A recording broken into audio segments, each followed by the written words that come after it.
Hello, on the screen is a summary of what I will go over in this video. Make sure to watch to the end so you don't miss anything. Step 1. Open the CIBC mobile app on your phone.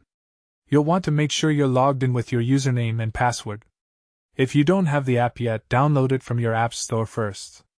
Step 2. Once you're in the app, look for the menu icon, which is usually 3 horizontal lines in the top left or bottom right corner.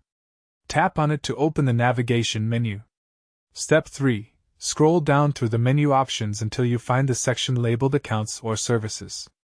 This is where CIBC keeps all the tools you need. Step 4. Under that section, look for Direct Deposit or Payment Settings. You might see it listed as Payment Methods or Account Services. Once you find it, tap on it. Step 5. You'll see an option to request direct deposit form or download form. Tap that button and the form will be generated for you. You can then save it as a PDF, print it out, or email it directly to your employer. That's it, you now have your direct deposit form ready to go.